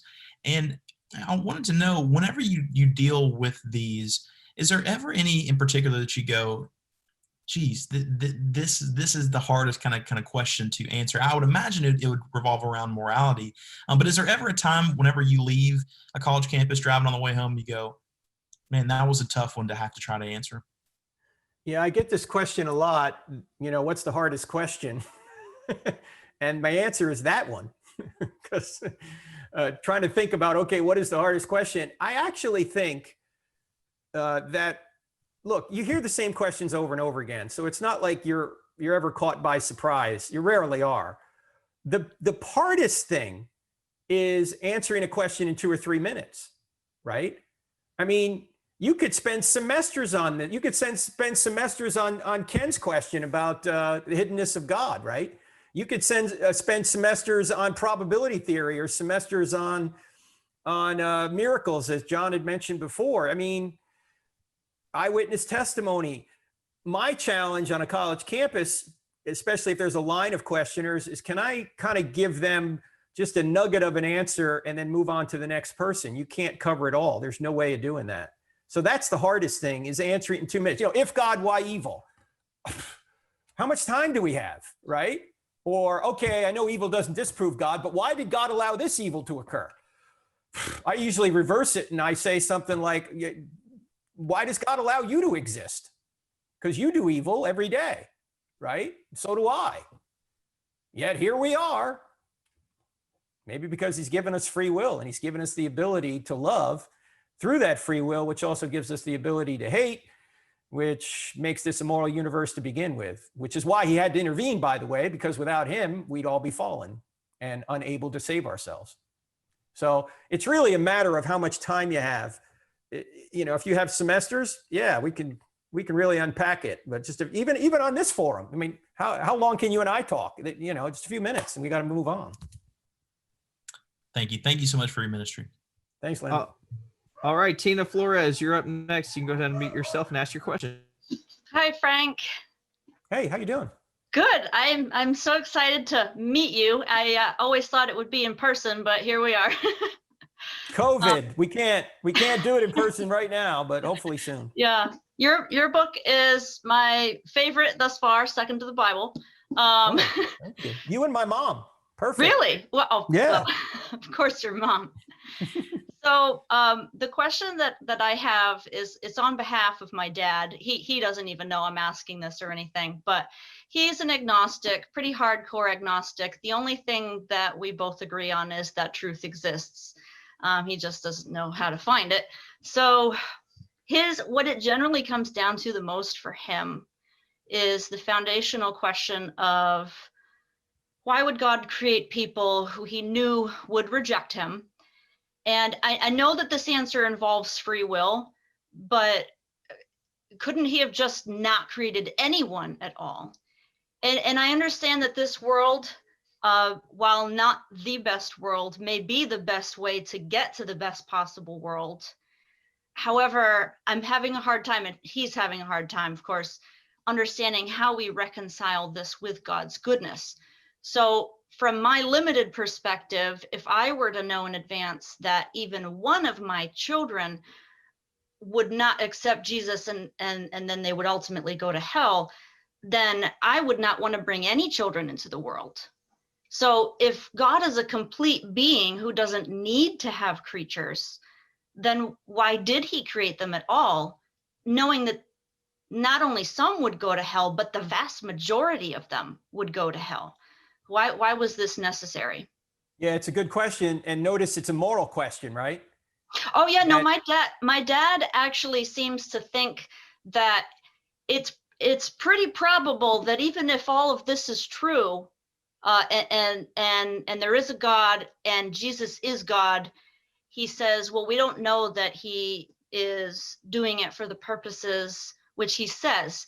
And that even though on face value, it looks like from a Christian perspective that God is good, it could be that in reality he's evil, and therefore he doesn't want to worship. My dad doesn't want to worship him because he allowed for free will, because he allowed for people to exist that will go to hell.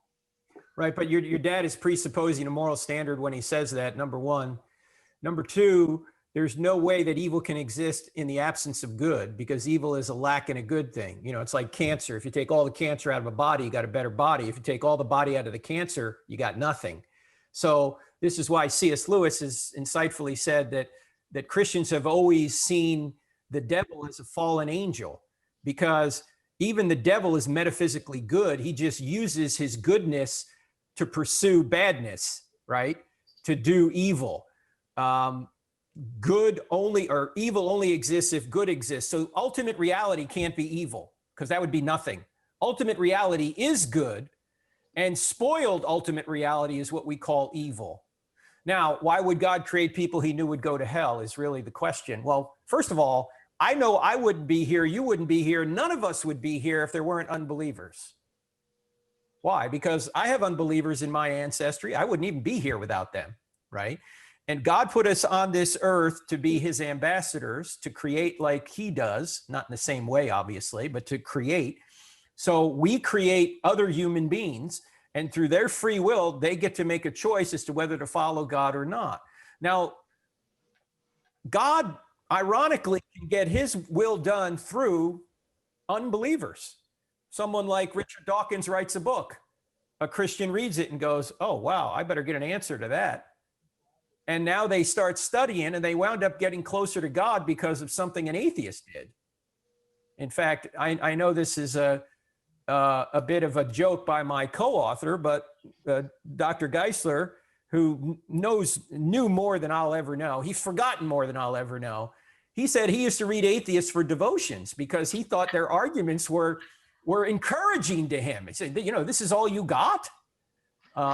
So, I think that God can get his will done through evil. Now, suppose, I guess the question to ask, is God obligated to create no one if some people decide freely to reject God? That's the question. Is he obligated to create no one? Because say, in other words, does God have to put up with the heckler's veto? That if he creates one guy who decides that he's going to shout God down and he's going to go his own way, that God can't create anyone? Is that what we're saying? Because that's what the argument seems to imply. Yeah, that's lost. God can't create anyone. Well, why is that? I would also say this, and I know this maybe isn't often said, but people who reject God, first of all, God is going to put them at a level of punishment that is appropriate for their rejection, because God is just.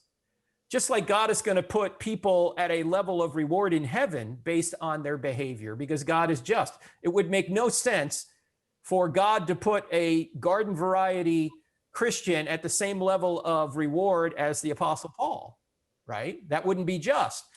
So, and the same thing is true with regard to heaven. You're not going to put a garden variety unbeliever at the same level of punishment as, say, Hitler.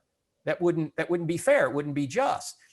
What we do know, since God is the standard of justice, that in the afterlife, no one is going to say, God, I got a raw deal. If I'd only known. God, I shouldn't be here. I should be there. And at the end, the bottom line is that God ultimately, whatever happens in the afterlife, it's just. You're not going to say, that person shouldn't be in hell. No, you're going to say, if you had the knowledge God had, that person is right where that person should be, based on the choices he or she made. I think our perspective assumes that God has to be good, and it's not been clear to me why the supreme being has to be good.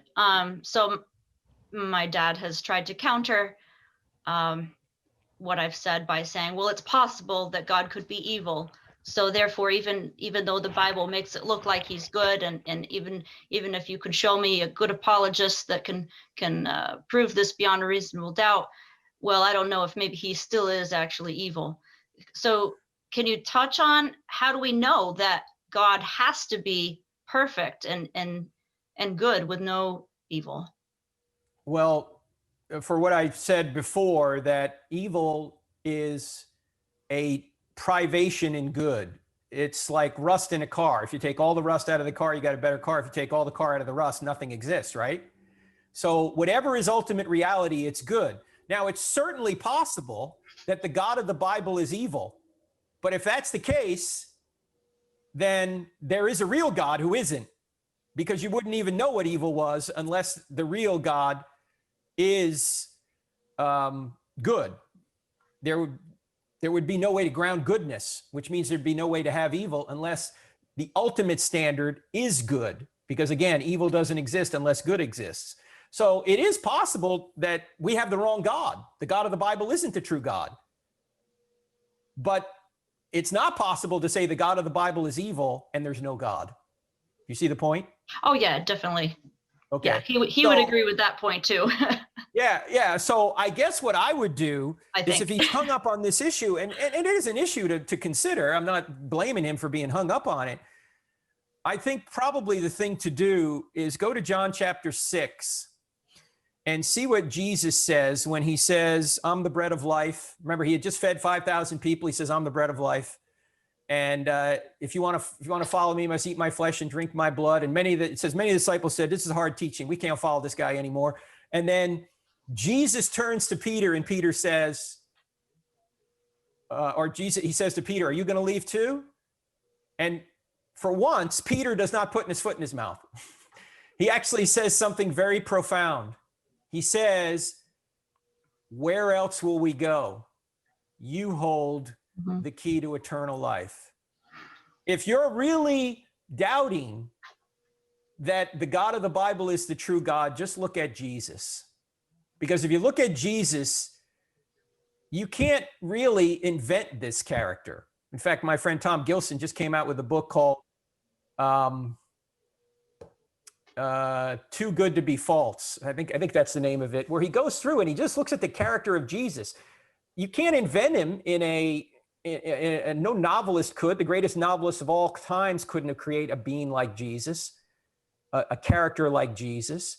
He is the standard of what everyone wants to be. Even people in other faiths want to adopt Jesus. The Muslims want to take him. The Baha'is want to take him. The Hindus want to say we've got a Christ figure. So do the Buddhists. They're all looking to adopt Jesus. Why? Because he is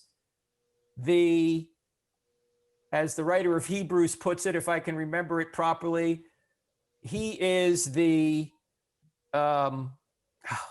what's the actual phrase he uses? I can't remember the exact phrase the writer of Hebrews says, but basically, he is God in the flesh. He represents the true God. And I defy anyone to look at Jesus and say, well, Jesus is somehow immoral. He is what everyone wants to be. So if you're worried about these kinds of questions, just look at Jesus and remember what Peter said. Where else are we going to go? You have the key to eternal life. I think, Tina, if I could say something just briefly, and this is just me speaking from experience and my own struggle with my own faith for 27 years, that I think sometimes in these discussions, we have far too low a view of what God's goodness is and far too high of a view. We think of evil in much more a stronger capacity than really is warranted. And we think of them as kind of in an equal sort of way. You know, evil is the opposite of goodness.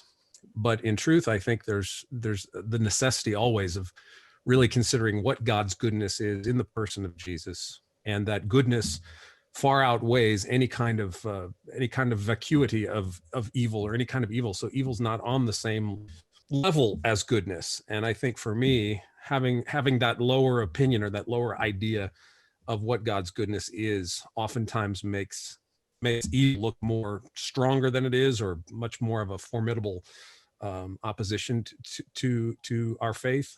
And so for me, it's always reorienting and renewing my mind about what does it mean? What does God's goodness really mean?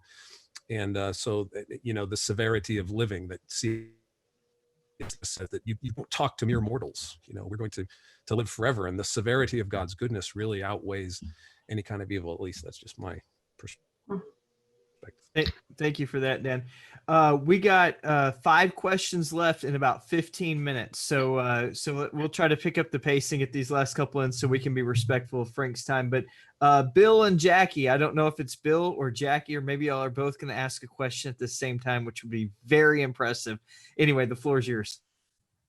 I want to start with what an atheist is. By my definition, an atheist is somebody that doesn't believe in a God or a force that created the universe. Whereas an agnostic is somebody that doesn't necessarily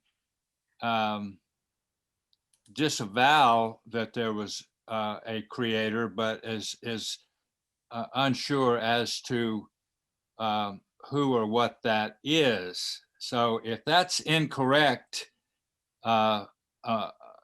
from a standpoint of people in the group that consider themselves agnostic or atheist, correct me. But the point I'm trying to make is that atheist, again, somebody that denies a creator exists, often will present an argument disavowing the Bible. So it always seemed rather strange to me. If you deny that there is a God, why would you spend any time dealing with the Bible? Because you don't believe that the Bible's true. So if you don't believe that there's a God, why would you spend any time? But awful lot of the arguments that I hear are, you know, parts of the Bible are true, parts of the Bible couldn't be true, et cetera, et cetera. So it always seemed rather strange to me that those arguments would come forth. And the point I want to make is it's been said several times, but whether the Bible is true or false doesn't have anything to do with whether there's a creator God. The proof that there is a creator God is that we have something, that there's not, you know, that there's not nothing. And the fact is that primitive man that didn't have an understanding of atoms and gravity and light rays, pretty much, as far as I know, we've never uncovered a society that didn't believe that there was a creator. So there must be something inherent in creation that caused people to believe that something created it. And people, we were talking about good and evil, people assumed that everything was good. There wasn't anything such as a bad water or a bad tree or a bad rock. Everything was, or a bad animal, everything was good. So the fact that there is something rather than nothing proves to me that there has to be something that created it. And regardless of what you think that was, most everybody comes to the conclusion that you know, when you stumble upon a painting or something, you automatically assume that something did that. And you might not like the painting, but you'd say it was good because somebody did it. You know, they took a canvas and they put something on it. So I don't know if I'm making any sense, but that's the point I'm trying to bring forth here. Bill, first well, I step, personally agree. You know, if there is, if there is something has always existed. The question is it the universe or something outside the universe? And the evidence seems to show, as even atheists are admitting, that the universe had a beginning. So whatever created space, time, and matter must transcend space, time, and matter. In other words, the cause must be spaceless, timeless, immaterial, powerful, personal, and intelligent, as I mentioned before. But let me just draw a distinction between what you said, atheism and agnostics and theists. And we could argue over labels and semantics all day. I just like to ask this question to try and get right to the point. And the question is this: here's the proposition. God exists. Do you agree with that proposition? Do you disagree with that proposition? Or don't you know? If you agree, obviously you're a theist. If you disagree, you're an atheist. If you don't know, you're an agnostic. That seems to cover all the bases there. So instead of arguing over semantics, I think if you just ask that question, you can get right to the point pretty quickly. right. So you've got three groups, which is what I said, you know? Yes. So, okay. I know, but some people are going to talk about lacking a belief in God and all that, and you can argue that all day. I think it's just easier to say, here's the proposition. Do you agree, disagree, or don't know? Just go from there. Right.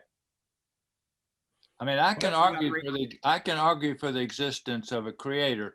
I can't argue with somebody that says, well, I don't believe in the Christian God. And my response is, okay, fine, don't. I mean, you know, I don't care whether you believe in the Christian God. I do. But if you say that the universe exists and doesn't have a reason for that exists, I look at you and I say, you know, I can't come to that conclusion logically, and it seems like that most people agree with me. And all primitive tribes, they all believed in spirits and the Great Spirit and something that created everything, and it was good. I mean, I don't think any primitive tribe ever existed that thought everything was bad.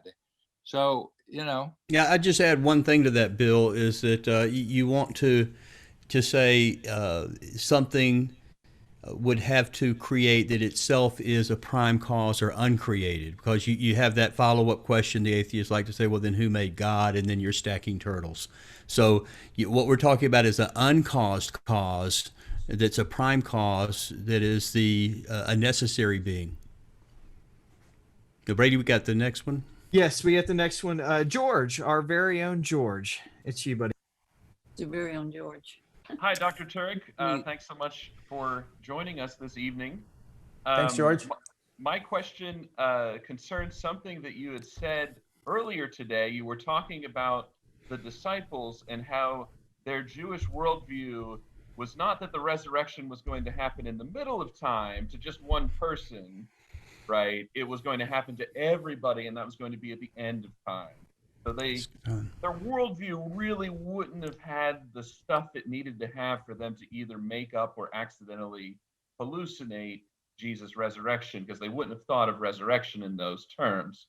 Now, my question for you has to do with Jesus' predictions of his own death and resurrection. Say, for the sake of argument, that Jesus was a very creative, whatever else you might say about him, he was a very creative religious teacher or whatever, and he came up with this novel idea of the resurrection, and he put it in his disciples' heads so that, you know, maybe after he died, they either grief hallucinated it and then had it that way, or, you know, made it up or whatever. The made it up hallucination part isn't the point. The point is that could Jesus have put that in their minds prior to his death? Well, they seem to have, if you're believing their testimony, not understood what he said while it was happening. You know, what's he talking about here? In fact, that's one reason Jesus scolded Peter when Jesus said, I'm going to die and rise again. And Peter basically says, no, you're not going to do that. And he says, get behind me, Satan. There's another one of those embarrassing pieces of testimony that they never would have invented. They wouldn't have the Lord calling the leader of the disciples Satan, right? But they do. In fact, that's another embarrassing detail. How many times did the New Testament writers depict themselves as dim-witted, right? They don't get Jesus's mission. They don't understand what he's doing. In fact, they don't really understand his mission until he's already ascended to heaven. You know, at that point, they go, wow, I could have had a V8, right? But up to that point, they don't get it, which doesn't comport well with them trying to pass off a lie as the truth. They're just telling the truth here. Even if he were able to plant this idea in their mind, I don't know what kind of fruit that would have borne. Would they then run out and say he had resurrected from the dead, even though he hadn't, and then be excommunicated, beaten, tortured, and killed for it, never recant? It doesn't seem to make any sense to me. So I think they realized what he was saying well after he had resurrected from the dead and ascended to heaven. Then they went, and then they went and searched the scriptures and said, this is what he meant when he was quoting Isaiah 53. We got it now. All right. We didn't get it when he said it, but we got it. Now, this is what he meant when he said, just as Jonah's 3 days and 3 nights in the heart of the earth, so I'll be, or in the belly of the fish, I'll be 3 days and 3 nights in the heart of the earth. Got it now. So he could have planted that idea in their minds, and they didn't get it right away, but sometime after his death, after some more reflection, they might have made the connection of what Jesus was trying to say. I don't think it was reflection. I think it was the resurrection and then the ascension, and then they went, all right. Okay. Well, you and I agree on that. I'm trying to hypothetical naturalistic explanation here, and just in the research I've been doing, it seems like you have to somehow have Jesus' body go missing one way or another, and then you have to have the disciples, like maybe Peter has a grief hallucination or something like that, where he sees, the risen Lord, and then he tells it to the disciples, and then there's some kind of like group hysteria thing going on. Do what you want with that. I was wondering if we could just say, even if they hallucinated, they wouldn't have hallucinated a resurrected Jesus because their worldview would have precluded it. But if Jesus could have put the idea in their head to begin with, I don't know if we can do that. Well, yeah, as you know, one of the problems with the hallucination theory is it doesn't explain the empty tomb, because easily the Romans and the Jews could have ended Christianity if people were hallucinating, and people don't have group hallucinations either, just like we don't have group dreams. So, in fact, this is one of the problems. If you follow this going on right now in the New Testament scholar world, which many are not Christians, as you know, people like Bart Ehrman don't even take a naturalistic explanation anymore, because they know every naturalistic explanation they come up with has holes. So all they do is they say, well, we don't know what happened, but it wasn't a resurrection, because you can't prove a resurrection through the study of history. That this is just a philosophical presupposition they make. And so they don't even take an alternative theory anymore. They're not trying to explain it. They're just saying it wasn't a resurrection. Thank you, Dr. Turek. Thank you. Good question. All right. Thank you so much for that. Hey, we've run out of time. I know there's about 3 of you that we didn't get to, but we need to respect the time. So James, I'm going to throw it back to you now. Yeah, thanks so much. I want to say thank you, Frank. Thank you, everybody that's here. I know over half of you are new to the club, and I want to say welcome. The whole thing about the martyrdom of the early disciples, or we can verify apparently some of them, might be something for a future book club. Candida Moss, a professor of New Testament and Early Christianity at Notre Dame, has written a book called The Myth of Persecution, How Christians Invented a Story of Martyrdom. And then Sean McDowell did, I think, his PhD dissertation on the subject, and has also written a book about can we account, do we know what happened? Did the disciples actually die martyr deaths? And that might be a good before and after, a point counterpoint rather book to deal with later in the club. I did want to remind you, if I can, that we will have John Loftus joining us for his book, The Case Against Miracles. That's going to be our January book club. Then in February, we're going to do the Lee Strobel book, The Case for Miracles, kind of get a point counterpoint on that. I want to encourage you to get those books, start reading them, have your questions ready. We had, I think, 19 people offer to help with some of the expenses. Even to buy a bigger room costs about $600 a year with doing the Zoom meeting this way. So if you guys want to help on that, and you did that, the link I put in the notes, and that should take you right there to that. Again, Frank, thank you so much for being part of our Atheist and Christian Book Club. It was delightful, a good conversation. I have this fear of doing it online that everybody's going to get into some kind of meltdown shouting match. That was not the case at all. Good conversation, good discussion. Thanks so much, and we hope to have you back at a future Atheist and Christian Book Club. My pleasure, James. Thank you for having me, and thanks for everyone for their dialogue. I thought it was very good, and it's always, for me anyway, energizing to talk about these things. So thank you for being interested. I wish more in our country were interested in these things, but unfortunately that's not the case. So thank you for what you're doing. Well, we are diverse in our positions, but what we all agree on is we want to get outside of our echo chambers. We want to give thoughtful processing of people that we don't agree with, to hear people that have different, diverse worldviews, and be able to share that. So thanks so much for being part of the club. Again, if you want to catch past clubs on videos, you can watch those at our book club website, which is atheistchristianbookclub.com. Thank you so much, and God bless you. Thank you very much. Hey, is John Loftus still on? Hey, John, are you there? There you go.